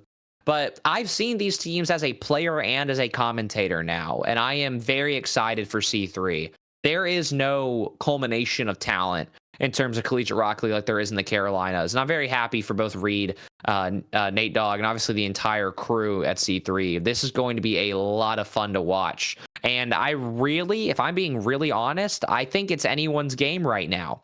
With the way that all 3 of these teams have been. South Carolina's been on a decline because they get to play with Og one week and then they don't for another. Winthrop Garnet has been absurdly hot. Charlotte probably should have the highest peak potential out of any of these teams, but they also have a low floor. And it's double elimination. So, or at least for this GSL stage, I would expect a lot of our main contending teams to be A-okay. And I would even imagine we see like Clemson will be a dark horse in some of those losers matchups. Mm-hmm. And NC State was underrated. I mean, granted, UGA did beat them, so I have to talk about them in a different light. But they are a good team, seriously. And unfortunately against us, I think we unironically had the most GC3 play style of all time because my 2 teammates are like low GC3. Makes sense. So I think that's what caught us off guard caught them off guard because NC State actually played pretty well against some of the other teams, especially Winthrop Garnet. They actually played them really well. And I believe that might have been on stage. So I actually am very hyped up for all these teams. And Coastal, I mean, we saw what they did on LAN. Who knows? This will be a lot of fun to watch.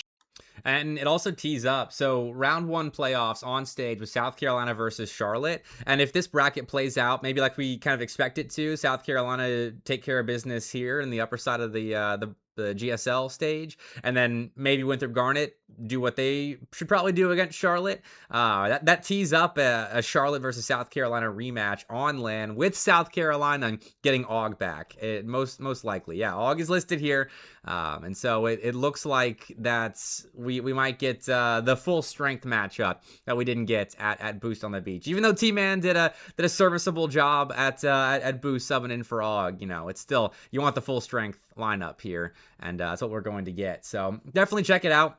Broadcast will be, let's see if it pops the link up. Okay, not on stream, but C3 Esports League is the a Twitch channel. So letter C, number 3 Esports League, and it is going to be at Wilmington UNCW. That's where Nate Dogg resides, and so big connection there. So definitely check it out. Support if you're in the area in person or online if you can't go, because we love C3 here. And I also have to shout out as well what Read the Sloth did for Liquipedia, because look at this. It's got all of the former semesters of C3, and for the teams that competed in all of them, it shows you where they finished as well, which I love tables like this. It's got colors and everything. Clemson with the 5 appearances, the 4th a while ago, shows you where they've been at the last several semesters, shows you Coastal's on an uptrend here. Let's find South Carolina as well, because they've got their 5 appearances, second, 4th, 1st, and then we'll see if they can go back to back here like Charlotte did last year in the semester before that. So I love this sort of stuff. So shout out Read the Sloth. He does a lot for CRL and Liquipedia. Yeah, I mean, we might need to pay him to come help out with the SEL. I mean, this is absurdly cool. This is the only league, like RLCS doesn't even do stuff like this. They may be the only group of competition that does all of this. This is just so cool to see. Big shout out to Reed. It goes deep too. So if you're interested, check out C3 Esports. We love it. We love Read the Sloth. But we do have to move on, as this has been a long show, but I've been having fun yapping though. This is kind of the part we're gonna get through fairly quickly, because Nace, I don't think anyone except for Ball State Red. Sorry, I was confused the A and B teams. I don't think anyone cares about Nace like Ball State Red does, because they are on a tear right now. Look at that, 6-2. We're right there with West Virginia, Cumberland, and Baylor in the top 4. Shout out Ball State Red here. Yeah, I mean, and if we really dove into results with Ball State, which we obviously do get the chance to, they have gone on a tear. It is absurd what they have put together. And we're going to get obviously Bepic's got to go and he's got to frame it and all that. But Ball State has really looked like a brand new team. And again, this is a team who, in the grand scheme of CRL, had some nightmare episodes, don't get me wrong. And then now all of a sudden we get to the season and they really played well against Baylor.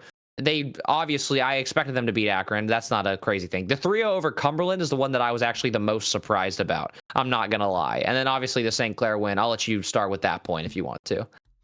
I mean, Ball State Red, they've been grinding recently, so I know BK is always vocal about what the Ball State teams are doing, but they had to play, I forget the reasoning for this, they had to play 5 series in 2 days here at for Nace. But this shows you where their form is at right now, because these are still good teams, even if they're not taking it fully seriously. These are still really good teams. Ball State Red, I mean, team to look out for now in the opens. Yeah, I mean, they should have a great time. I didn't catch where they were in their pools. I'm going to take another look at that very quickly. They are easily going to be one of the best, if not the best team coming out of that LCQ. Yeah. And also, I may be getting confused, but are Ball State... Or sorry, let me see what they are in CRL, actually. I don't know why I'm thinking that they're playing in the opens, because they're not. Ball State currently is 2-3. They have only lost to Maryville, Concord, and Akron Blue. Yeah, so bad. Ball State's got a lot coming down the pipeline for them. And they have if they're this hot in the middle of March, they're looking dangerous. They could even, oh man, I don't know if I'm ready to say this, but they're a few wins away from being a serious contender if they can beat Cumberland and Baylor again. Or sorry, they haven't played.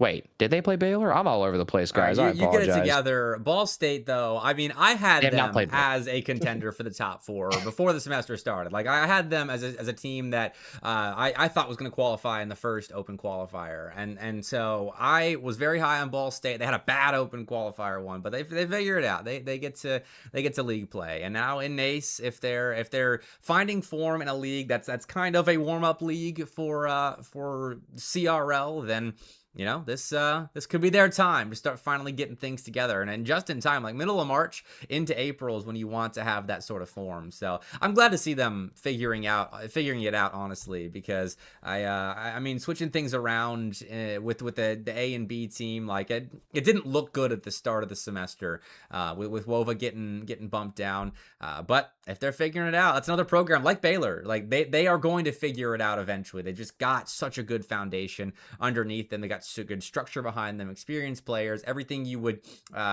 put on a team that you expect to get better with time. Well, and again, they make the roster moves. The CRL season starts so late. Like these teams probably weren't fully scrimming in January, like they quote unquote should be. So no, I'm very excited for them. And I apologize. My notes were, I had my tabs mixed up. They have not played Baylor yet. They have not played Cumberland yet in CRL. They really haven't played a lot of these top schools, like West Virginia, haven't played them. Like a lot of these schools who they also see in NACE. They did lose to Akron Blue, unfortunately, in Game 5 for them. But they're going to get their get back again against some of these teams as long as they keep on doing their thing. So I am very excited to see these guys. And also, like, Phoebes is somebody who I played with in a few tournaments as he was getting recruited within the Stay Plugged In system. He's incredible. I believe also, I'm thinking of Indiana Tech, but Phoebes and Feed were both in the same class and same region in Indiana, like coming up at high school.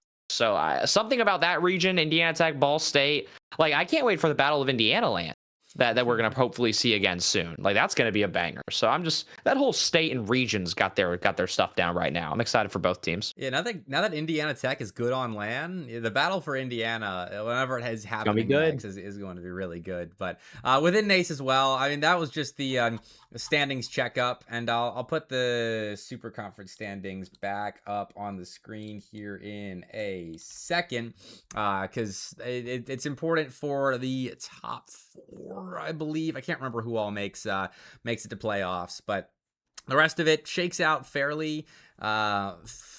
It makes sense, especially when you look at St. Clair and think about their motivations. We were even talking about that during the fall. Winthrop, this is why you can't afford to cycle players in and out throughout the semester and still expect to do well against this sort of level of talent in the Super Conference. But let's talk about Union 10. Because they had their LAN this past weekend, TJ, and I'll show the bracket in a second. But we talked about Wichita State having those unexpected losses, and I don't remember what the reasoning was for it, but it was like, all right, whatever, they're losing, but they can back it up elsewhere.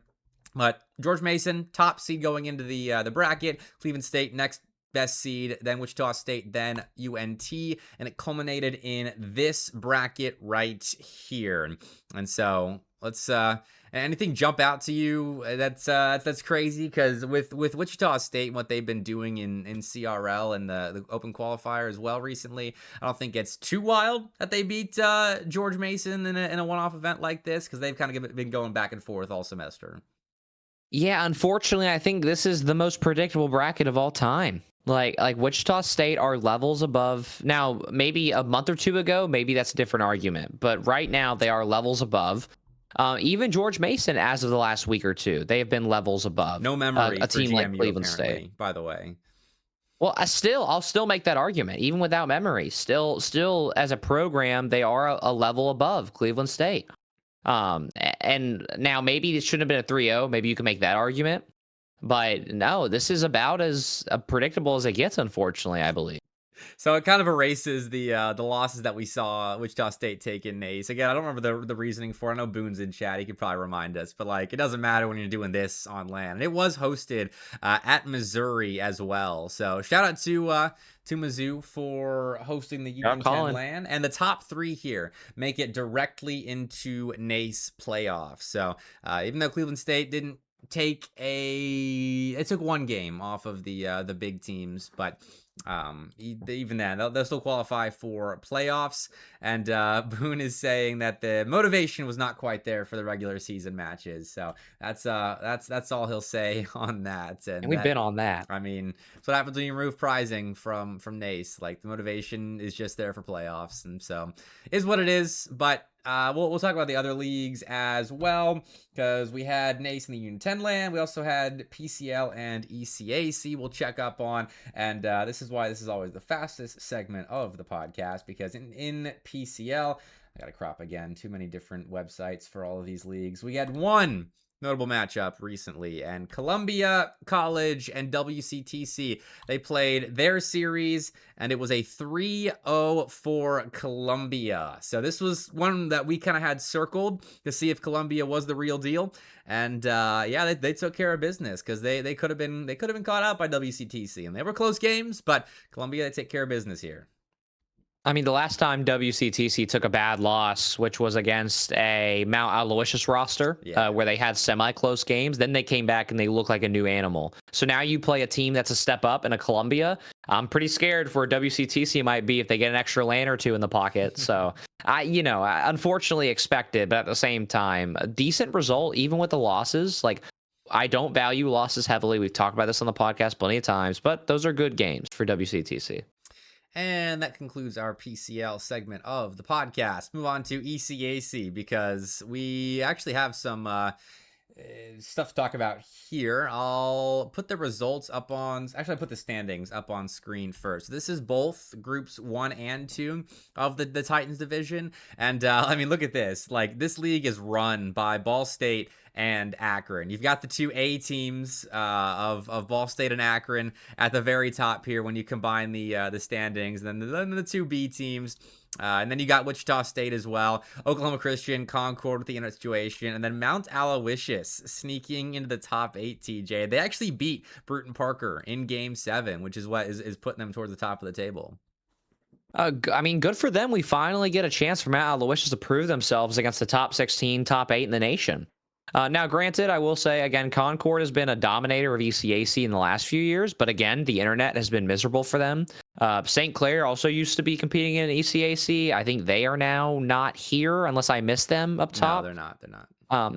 And also, I think the big confusion is what happened with Cumberland. Surely that's not the main roster, is it? They've been playing with mix-up rosters, I believe, in ECAC. Like, I mean, we're seeing, this is why PCL and ECAC we don't take seriously on this podcast, really, because yeah, the teams don't. Like, even less than NACE, it seems like they don't take it seriously outside of Mount Aloysius, this is one of their few leagues to really prove themselves. But still, Game 7 win over Bruton Parker, but they might have a tough time with the top dogs here, and these are the results as of late. Akron Gold taking a 7 by Bruton Parker, but then I mean we got those are buys actually. I thought we had forfeits, but no, it's just a 7-team group.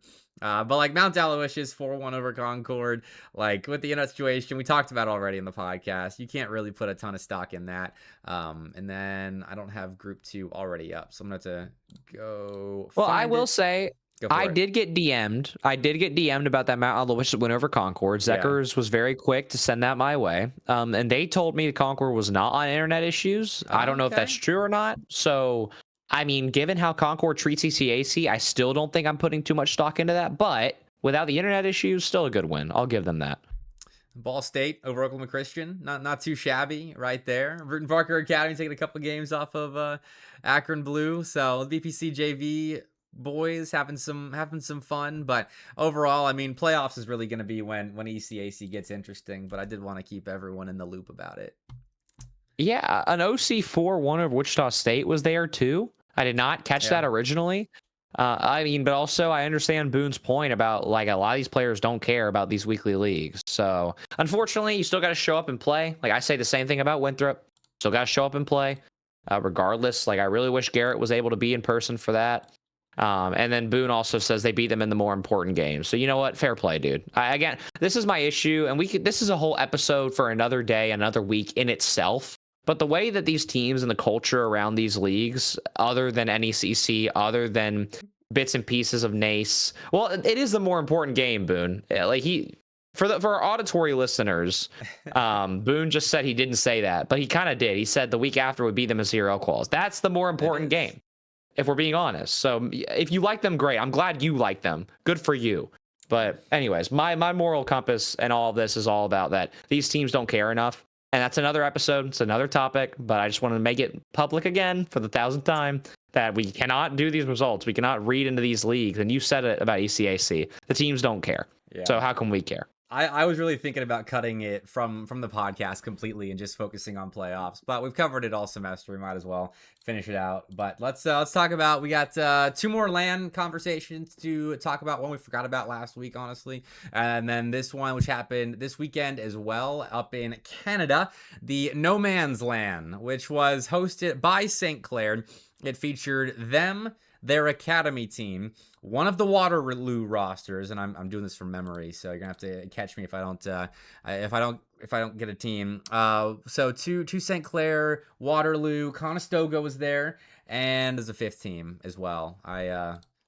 You remember better than me. I wish I knew. I don't think it was another Canadian school. I don't think it was. But what I will say in the meantime is that No Man's Land is supposed to be one of St. Clair's premier events, as Bepic's getting flashbanged by a league page of some kind. And St. Clair, unfortunately for them, I think the marketing on this was just absurdly late. Like very, very late, like months and months and months too late. So unfortunately, you only get basically your own rosters as some of the best teams at that event. And even they were missing a lot of the Canadian schools as well. And so they opened up registration where they actually had to take a team that was not a collegiate team. Like that Three Stooges roster, Bepic, I believe that's a Bosco RLCS team, is it not? Oh wait, no, it's Conestoga. It's Conestoga. They must have been there without school support then and renamed themselves, because we did see them sign up, but we got University of Windsor alumni, so Thermal Rex. I don't know either of these 2 teams. Like they just had to fill bracket, and that's what I hate about some of these events. Like you just got to start grabbing teams and whatever it takes to fill the bracket. There's Chunk. Like what? Chunk. But I don't know, man. Also, McLean, underrated player as well. I just got to shout him and Reeker out real quick. But I'm glad Fuel were able to show up, and I'm glad they made grand finals. But again, pretty expected results. Like why? Like the academy roster. It's St. Clair Green at their own hometown. Like they're gonna troll. I can't read into that too far. Like Conestoga's great, but that's got to be for a Fuel 4-1 that happened right after. I think it's a troll series, unfortunately. All right, well, that was No Man's Land. Gotta cover it. Shout out St. Clair for hosting LANs, and I'm sure they've taken this as an area to improve, at least on the Rocket League side, because, I mean, they had 172 attendees overall across all these tournaments that I'm not going to crop for, but it's a lot of them, so seems like a pretty fun LAN over there. And then I do have, I'll keep this verbal, but Collision on the Coast, for those that remember the LAN last year, it was around this time, same weekend as BBB last spring, for those that remember, because that was the LAN where we had Akron Blue win at BBB, and then within like 20 minutes of them hoisting the trophy over in Lexington, Akron Gold won Collision on the Coast, which is hosted by Virginia Wesleyan in Virginia. And so that was a really cool moment for the Akron program, winning 2 championships, their A and B team, within the span of 20 minutes of each other. But that LAN was announced to not be happening this spring. And that featured teams like Maryland, James Madison, like Florida, Akron Gold, obviously. The UGA boys were there as well. I think King competed, and that's as far as my memory goes, unfortunately. Yeah. But it was a pretty deep LAN. It's kind of similar to what this Boost on the Beach had, with a lot of teams in the 33 through 48 range trying to prove themselves. So I'm kind of sad it's not happening, but that's the way it goes sometimes in collegiate. It also was a notable Virginia LAN, which I will say that we've had a Gen G LAN in Virginia. The whole like Washington to Virginia area, like all of that has been a really cool kind of underrated spot for Collegiate Rocket League and esports entirely. I mean, think about back in CRL history, like Nova was a championship school time and time again. Yeah. So I'm glad to see that entire region still doing their best, but I hate that Collision on the Coast isn't going to be happening again. I mean, that's a big one for the regional scene. Well, let's talk about more big ones, more big accolades to give away. We got our last segment of the show. It's been a nice long one, nice recovery from. Oh, we did an episode last week actually. Nice to be back and doing long talking shows. But let's start it. I'm gonna do the obvious one. Team of the week for me. Has to be Syracuse. Like, yeah, they hosted Boost on the Beach, but straight up, I did not think they were going to win their own LAN. I thought ETSU were the favorites going into the tournament with how bad Syracuse has been on LAN previously, and even after their first series. Like, I was talking to Gababy, and he was like, yeah, historically, I am just bad on LAN. And that was not their full mindset. Like, obviously they worked through some things, but they didn't have a lot of confidence in their ability on LAN, and it was shaky on day one and shaky through the start of the bracket as well. But they figured out, and they win Boost on the Beach. And so I am, you got to shout out the Syracuse boys for that. Yeah, well, and we're going to kind of keep on a similar note. I'm going to actually not do my team of the week. I'm going to do my player of the week to kind of build off of that. So mine was Gababy. I mean, it was very close between Tiz and Gababy, but what I value the most is the amount of emotional weight that is on Gababy's shoulders. He is the player that they decided was going to be the cornerstone of Syracuse Rocket League. They signed him by himself and then gave him 2 GC2s for a humiliation ritual in Myrtle Beach last year. He weathers that storm. He sticks with the program. He continues to grind. He hits rank X again, and then has a great RLCS weekend, and even while grinding that out, still finds a way to be one of the best rated players of the entire weekend. I mean, he was incredible. And even though Tiz played great offensively, don't get me wrong, Gababy did everything for Syracuse. He played perfectly on both ends without a single shred of doubt. And I was just very, very happy to see. And Data Coach assemble these cards. I mean, that graph is a great representation of what he did. He was the catalyst for everything for Syracuse. And he is now going to be the cornerstone of the future of Syracuse Rocket League. And I forgot to completely mention that these trading cards were a thing during Boost on the Beach. And so I'm going to give an extra accolade here at Collegiate Exclusive. I'm going to do third-party entity in the Rocket League scene of the week. And it's going to go to Data Coach, because he was a partner. He works with Syracuse directly within their program with stats like this. And for those that watch the podcast, you know what Data Coach is. The very deep analytical tool within Rocket League. And we had these trading cards, and TJ and I, you and I did the segment while the bracket was being made on Sunday. Data Coach had created these trading cards with day one stats for every single player at Boost on the Beach. So we ran through them all, got to talk about stats and how they impacted play style, how they impacted day one results. And this is, I believe, both days of stats. So maybe being top ranked is really impressive, but like, you get to see how good his off-ball impact is. And for a support player like Gababy, this is exactly what you'd expect him to look like statistically when playing at an elite level. When he's got offensive cannons like Lesser and Tiz, like the offensive output isn't elite, but man, is the off-ball impact, defensive outputs right there, and his playmaking as well pretty good. So I love these stats, showing your conversion rate on your expected goals per game versus what you actually did on the pitch. These were sick, and we got the Joe Bro holographic. Yeah, I mean, that's gonna do numbers in the esports frat house of the Southeast. Yeah. That one's got to be framed on the door. No, I mean, I was very happy to work with Data Coach. I mean, we have been working with him ever since he has really kind of started. Like, on social media, he's always published really cool statistics about RLCS, and then he parlayed that into conversations where we got to meet him, we got to work with him on this podcast, we still do. Then he is now working with Syracuse. I just made a connection for him with a few schools over the weekend. Like, I am thrilled for this guy and the amount of work that him and his team do. And obviously, like, I saw him Saturday night grinding these cards out and getting them made. And I said, dude, did you do these? He's just like, oh, I got a guy. Like, oh, I got a guy. Yeah. And he's sitting there grinding out spreadsheets and spreadsheets worth of stats at the same time. I mean, he is just incredible at what he does. And we are very thankful to not only be friends of his, but I'm rooting for him all the way through in the pro scene and the collegiate scene. This is incredible.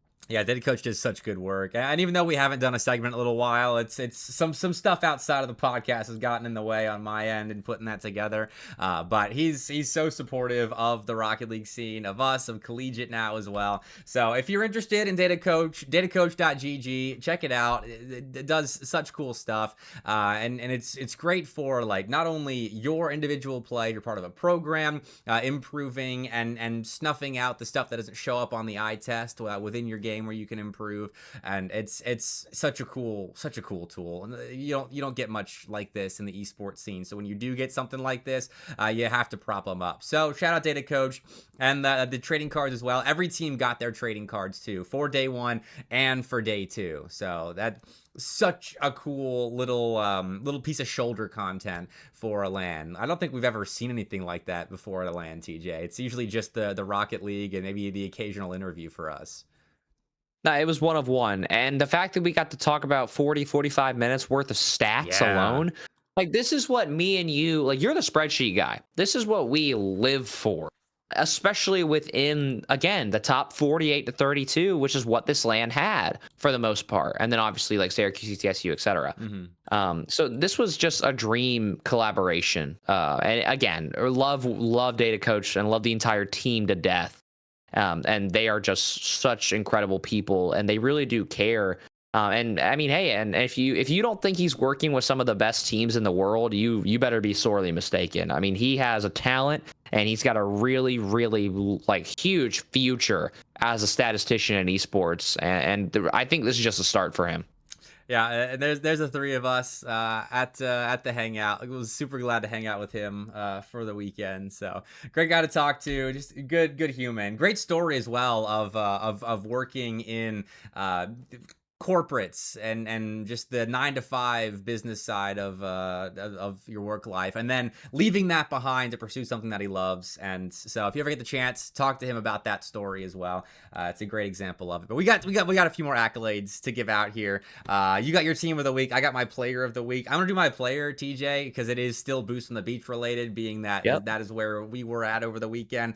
I'm giving it to Kasai because him and Leo were the dynamic duo at ETSU and have been since they got there. But Kasai has elevated his game so much since we've seen him, like just at Chattanooga in the fall. Like it was the Kasai and Leo show at times. LAN having pop off games, but like it was the Kasai show for ETSU while being set up by Leo and Adrift. Like Kasai was unstoppable at times over the weekend, and I was really happy to see that. So he's getting my player of the week. He was the biggest reason why ETSU made their run to the grand finals, and we're a couple of close games swinging the other way to maybe taking Boost on the Beach. But gotta go to Kasai, great dude, very, very positive, and the ETSU boys were having fun all weekend long.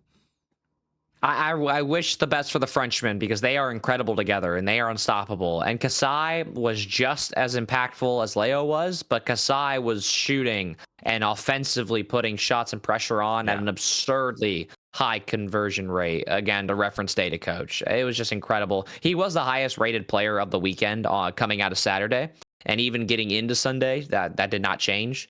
And I was really happy to see them going, kind of bar for bar with each other against the best of the best. So now you're coming up on 2 hours of runtime on your stream. So I'm going to go ahead and wrap my kind of the week accolades up. So non-Boost on the Beach related, my team is Ball State. I mean, by a mile, one of the most obvious picks I've had in a long time. You get wins over Baylor, you get wins over Cumberland, you get wins over Akron. Granted, all in NACE, and do what you will with that information. Those are quality wins, and NACE is taken seriously by many programs. It is the standard for competition. Not to mention, again, thank you, I forgot about these wins, I apologize. The Indiana Tech and the Fisher wins on top of it. That was a Fisher team that was fresh off reverse sweeping Concord as well, if my memory serves. Those were back-to-back. And Ball State did all of this within 1 week of gameplay. That is absurd. And there are very few times where a team gets hot, especially in March, where everybody's supposed to be getting hot. It is rare to see that level of dominance and that level of competition, but this is what BK's been talking about ever since he's ever been at Ball State. Yep. He has always been this competitive. And top to bottom, they deserve all the accolades in the world. You make the roster move. It's finally starting to pay off. I cannot wait to see what's next for these guys. They're in the hunt for a top spot in the nation. They look wonderful. Yeah, I've always loved the Ball State program. Gotten to talk to BK at a couple of events now, I believe, maybe just one, but felt like a couple with how good the conversations were. And he's always active in the colleague Discord as well. And he's also always asking TJ. I don't know if he DMs you as well, asking about what the podcast is going to be, but he's asked me a couple of times. He's a fan. He is a fan of the podcast, and like I appreciate that the directors and the players that interact with the either the podcast, the side streams, whatever in the CRL space that isn't just like the mainstream, just like showing up and playing, which is important. Showing up and having a program, coaching your players, having the players play well, that's important. But the players that interact with stuff further than that, that's what's building the community and building the scene up. So shout out to BK and Ball State this week. Definitely a solid team of the week here at the Collegiate Exclusive Podcast. But that wraps things up. Yeah, 2 hours of runtime, TJ. That's 2 episodes. Let me check the Spotify real quick. Let's see. Our last episode was 2 hours and 2 minutes, and we are about to hit that as well. So back-to-back longest ever podcasts. How about that? I blame CRL. It always turns from a team conversation into a politics conversation into a future, past, and present. There's just always so much to talk about with CRL. But also, we had some great LANs, some incredible player performances, some huge upsets in terms of the top 8, top 16, top 12. So a deserving long run time, to say the least. Well, that was the episode before that was also our shortest of all time. So we're going to extremes these last couple of weeks, but it's been a lot of fun in the CRL space. I've got some big changes in my personal life. I'm excited to talk about at a later date, but we got stuff in the pipeline. It's a good time to be a fan of Collegiate Rocket League. But TJ, pleasure, seeing you in person over the weekend. Always fun hanging out, and we get to go right back to hanging out on the podcast. Thank you everyone that decided to hang out with us this Thursday, even with I didn't tweet about us going live until 15 minutes before the podcast was set to start, and yet we're still averaging 20 viewers at minimum for the stream. So love the community that we've got. You all rock. Good luck in your matches this week, whether it's playoffs or group play or league play or whatever the heck you're playing in. That'll do it for this episode of the Collegiate Exclusive Podcast. TJ, you got any final words before we sign off? Forever thankful for everybody's support. I am 2 LANs into an almost, now it's going to be a 7 LAN bender for me with some news coming down the pipeline soon. Whoa. So the events are only getting better. You will see me and Bepic most likely again, based on what I am hearing in the background. You might see us at 3 more LANs in the next 3 months based on what we're working on. So again, we appreciate the support. That this is my duo for life on God. Learned everything I know from this guy. And so it's just the podcast is kind of getting to a point where now we really appreciate everybody's support and also conversation. Even on Champ League, they do a great job of collecting everything at the top level, but the community feedback and the amount of response and kind of back and forth between chat and the commentators, this is something that we have with you guys, and it is absurdly special. And I love debating. I'm a big fan of debating in the space. It makes everybody better, and we're all going to learn a thing or two from one another. So I appreciate everybody being so talented and giving us something to talk about, but also being emotionally mature enough to come and really debate. So I love this stuff. It's always fun. All right. Well, now that we're done getting sappy, we'll see you all next time. All right. Join the Discord. Follow us on Twitter. Follow us on Spotify as well. I forgot to publish the YouTube 5 stars podcast last week. So sorry to the YouTube watchers. Hopefully you migrated to Spotify. But yeah, rate us 5 stars as well. That'll do it for this week here at the Collegiate Exclusive Podcast. We will see you next time, whenever that is. I'm not sure when it'll be, but we'll see you there. Good night, everybody.